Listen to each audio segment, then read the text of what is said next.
The report was never meant for royal eyes. I reminded myself of that as I stared at the confirmation stamp glowing on my terminal. Archived. Level 7 clearance required. Once a document reached that level, it disappeared into the planetary intelligence lattice, filtered and redacted until only fragments survived. Analysts like me wrote them, sealed them, and moved on. At least that was how it usually worked. The message arrived less than 6 minutes later. Summoned by royal authority. Report author required. Immediate transit. I felt the blood drain from my face. I had been stationed on Valaris Prime for 3 years, long enough to know the difference between routine protocol and something going catastrophically wrong. The Queen of Valaris did not summon junior xenopolitical analysts without reason, and she certainly did not do so immediately after reading a report. My hands hovered over the desk as the room's gravity subtly adjusted, signaling an incoming transport lock. The soft blue light of the chamber shimmered, then hardened into geometric lines. No chance to revise. No chance to clarify. No chance to run. I stepped forward as the world folded inward. The report that changed everything. The problem began with a border anomaly. Valaris Prime sat at the crossroads of 7-star corridors, a neutral power whose influence rested not on military might, but on information. They traded in knowledge, treaties, and quiet leverage. That was why the Interstellar Accord kept analysts like me here, humans with no factional loyalty strong enough to disrupt balance. 3 weeks earlier, long-range quantum sensors detected irregular energy signatures beyond Corridor 9. At first glance, it looked like routine stellar turbulence. But the data didn't align with known models. So I dug deeper. What I found was subtle, buried beneath noise patterns no automated system flagged. Repeating pulses, structured gaps, mathematical ratios that echoed something disturbingly familiar.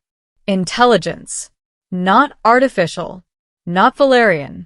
Not anything in the Galactic Index. Worse, when I cross-referenced ancient archival data, I found similar signatures recorded before the founding of the Accord. Before recorded interstellar civilization. I didn't speculate in the report. I didn't dramatize. I simply presented the data and my conclusion. An unknown civilization has been observing major galactic powers for an extended, possibly prehistoric period. I submitted it. I expected silence. Instead, I was being taken to the Queen, the throne of Valaris. The royal hall was carved from a single crystalline structure grown, not built, over centuries. Light bent unnaturally within its walls, refracting into colors that had no names. Every step I took echoed like a confession. Valerian guards flanked me, tall, willowy beings with skin like polished pearl and eyes that reflected light instead of absorbing it. Their armor shimmered with living circuitry. At the far end of the hall sat the Queen. Queen Aureline of Valaris did not wear a crown. She didn't need one. Her presence bent the room around her, gravity, light, even attention subtly pulled inward. Her form was humanoid but refined, as if evolution itself had taken its time. Silver blue skin, elongated features, eyes like twin nebulae caught mid-collapse. She regarded me silently as I approached. The doors sealed behind me. "Human analyst," she said at last, her voice layered, one tone audible, others resonating beneath it. "You authored the anomaly report." "Yes, Your Majesty." "You understand why this summons is unusual?" "Yes." She studied me for a long moment. I felt exposed, like my thoughts were being weighed alongside my words. "Your report was restrained," she said. "That is rare when one believes they have discovered something unprecedented. I believe speculation would weaken its credibility."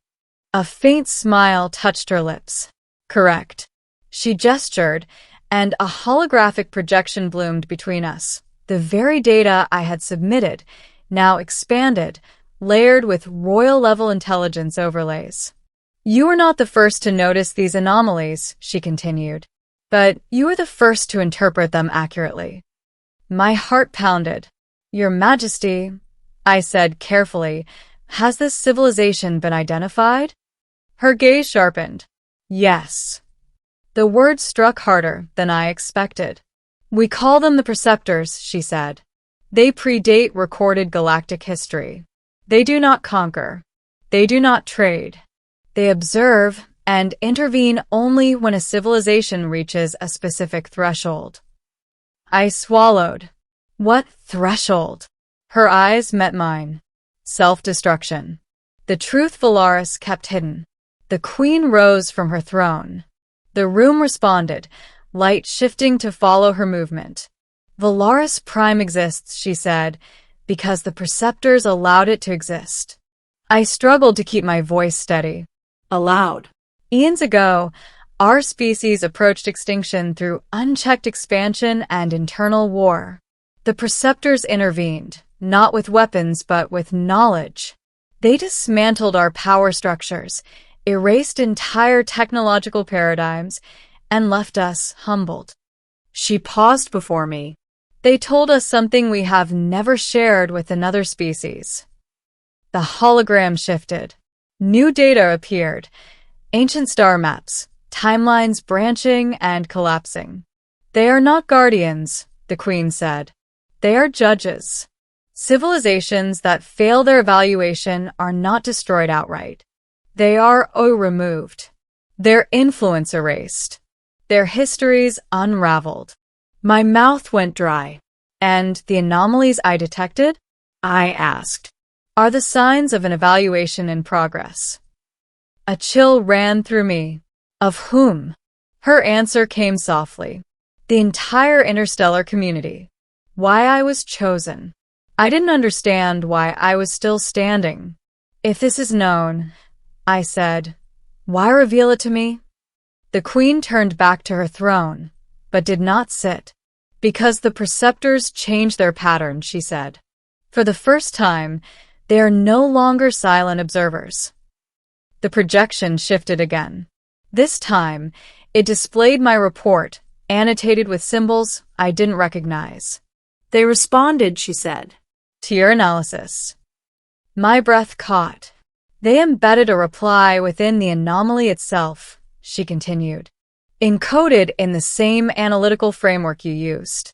Only someone who approached the data as you did could recognize it." I stared at the symbols. Slowly, horrifyingly, meaning emerged. "They're asking a question," I whispered. "Yes." "What is the question?" The Queen's expression grew grave. "Whether this cycle of civilization is worth preserving." The weight of that settled over me like a physical force. "And my role?" I asked. "You'll help us answer." A choice beyond authority. Over the next several days, I worked directly under royal protection. Valerian scholars, human scientists, even representatives from rival powers were quietly assembled. The truth was not shared openly. Panic would have accelerated the very outcome the Preceptors judged. We analyzed patterns of conflict, resource exploitation, cultural stagnation. The data painted an unflattering picture. Species across the galaxy were repeating ancient mistakes, short-term gain over long-term survival. The Preceptors' signals intensified. Deadlines of a sort emerged. "They're leaning toward removal," one Valerian scholar admitted. The Queen stood silently as debates raged. Finally, she turned to me. "You believe individuals matter," she said. "That systems can change if people do." "I have to," I replied. "Otherwise, none of this means anything." She studied me, then nodded. "Then you will speak for us." My heart raced. "To the Preceptors?" "Yes." The chamber fell silent. "I'm not a diplomat," I said. "You are an observer," she replied. "So are they." Contact the interface chamber was older than Valaris itself. Ancient, minimal, stripped of ornamentation. At its center hovered a void, a controlled absence of reality, where perceptor presence could manifest. I stood alone. The void shifted. Shapes emerged that refused to settle into a single form, fractals of light and shadow, constantly reconfiguring. Their voices did not sound. They occurred. You have perceived us. Yes, I said, my voice trembling. You have interpreted our query. Yes. Speak. I swallowed. We are flawed, I said. We always have been. But we are not static. We learn slowly, unevenly, but we do learn. Images flooded my mind. Wars ended by unexpected mercy. Technologies redirected to heal instead of harm. Individuals defying systems at great personal cost. These moments matter, I continued. They don't erase our failures, but they prove we're not finished. The entities shifted. You ask for continuation without guarantee. Ask for the chance, I said. Not for perfection, just time. Silence stretched. Then, observation confirmed. Variance detected. Hope flared. Evaluation adjusted. I collapsed to my knees as the void receded. The Queen's decision when I emerged. The Queen was waiting. It's done, I said hoarsely.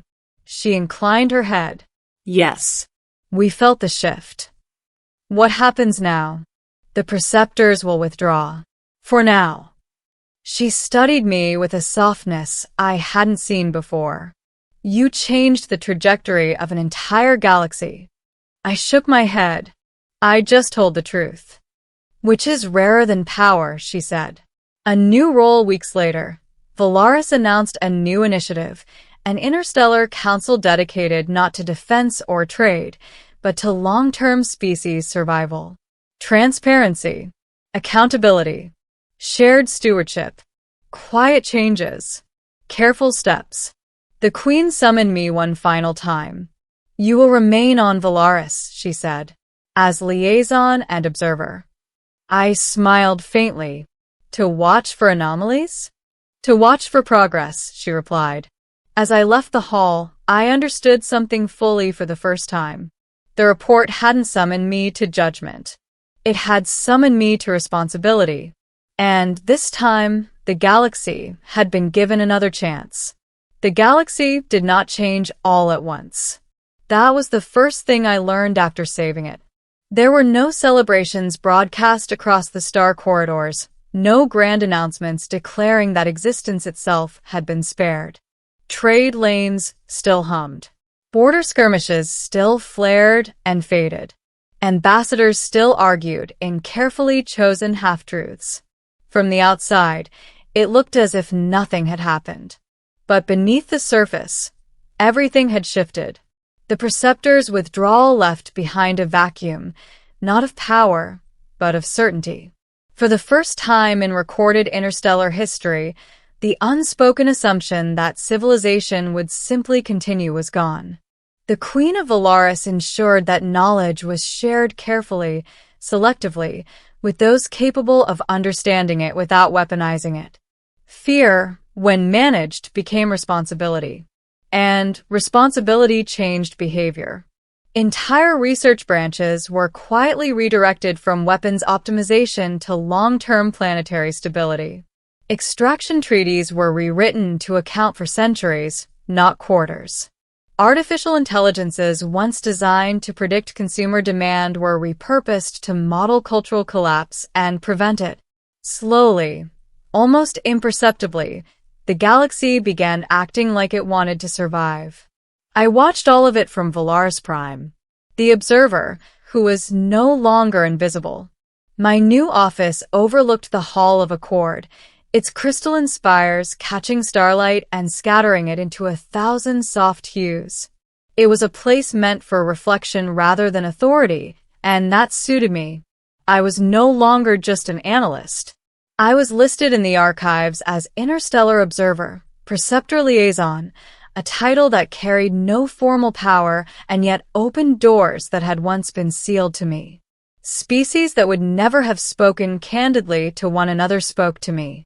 Not because I represented Valaris or humanity or any alliance, but because I represented consequences. They knew what I had seen. They knew what had nearly happened. Sometimes, late in the artificial night cycle, I wondered why the preceptors had chosen me. Why a human analyst with no titles, no armies, no bloodlines? Eventually, I realized the answer was simple.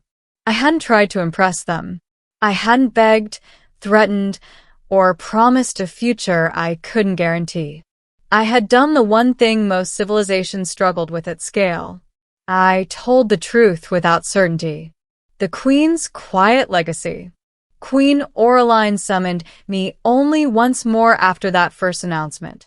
Not to the throne room, but to a private terrace grown from living crystal, open to the void of space. Valaris's star glowed in the distance, steady and patient. "You understand," she said, standing beside me, "that the preceptors may return." "Yes," I replied. "When we fail again." She shook her head gently. "When we stagnate," she corrected. "Failure is part of growth. Stagnation is what ends civilizations." She turned to face me, her expression unreadable. "My predecessors believed secrecy protected us," she said. "I believe understanding does." "You took a risk," I said. "Yes," she agreed. "And so did you." For a moment, neither of us spoke. "History will not remember you accurately," she added.